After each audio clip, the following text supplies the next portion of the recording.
Avenue Gustave V, le podcast de l'immobilier.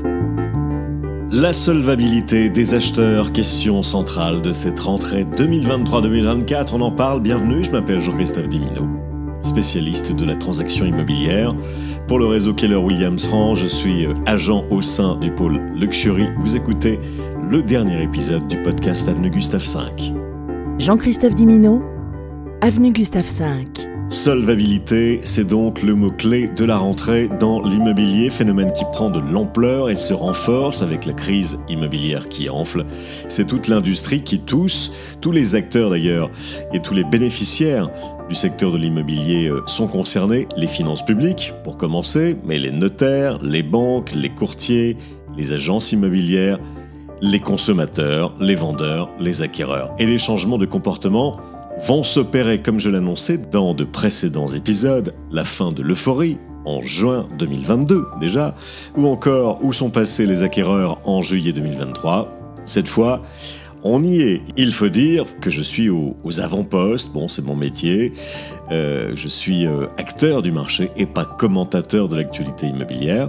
Je mesure chaque jour sur le terrain combien mettre en vente un bien aujourd'hui est plus incertain qu'hier, à la fois côté vendeur et côté acquéreur. La faute à la confusion qui règne et à l'argent qui manque en raison d'informations parfois contradictoires dans les médias, au mieux imprécises, au pire erronées. Je peux vous dire qu'à ma place, en tant qu'intermédiaire, je dois faire preuve de pédagogie aujourd'hui, plus qu'avant, pour faire comprendre à mes clients que le marché n'est plus tout à fait le même, qu'un nouveau cycle baissier, en l'occurrence, est à nos portes et qu'il faut réagir. Alors, réagir comment ?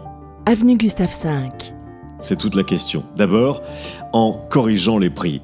Il faut malheureusement revoir ses prétentions à la baisse. C'est ainsi pas le choix. Sinon quoi ?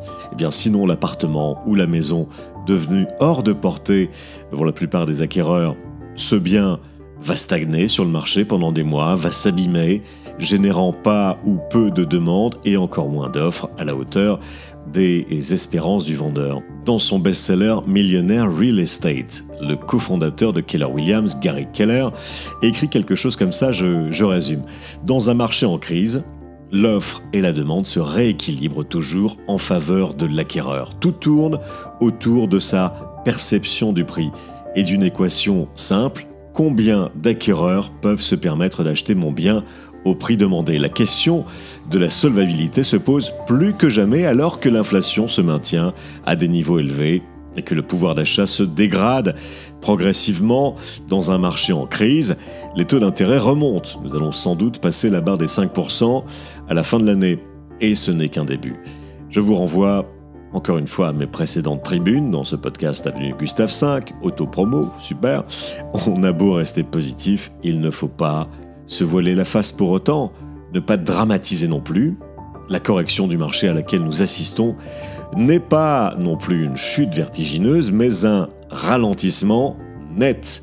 Ce qui est sûr, c'est que ces dernières années, nous avons tous été éblouis par l'argent magique.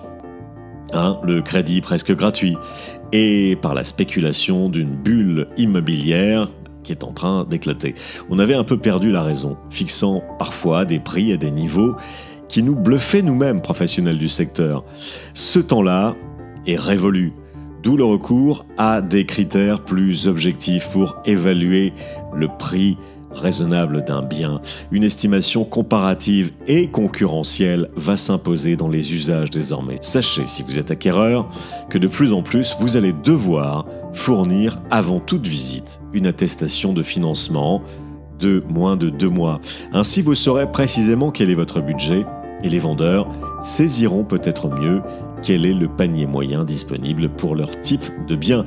Il n'y a qu'ainsi que nous pourrons assainir le marché, fluidifier les ventes, accélérer le processus et jouer pleinement notre rôle de professionnel de la transaction. Merci pour l'écoute. Références et infos sur le site avenuegustave5.com. On se retrouve bien sûr sur le terrain chez Keller Williams France. Merci de vous abonner à ce podcast. Laissez-moi un commentaire, question, remarque en tapant sur Google mon nom, Dimino Immobilier. À très vite. avenue Gustave V. Le podcast de l'immobilier.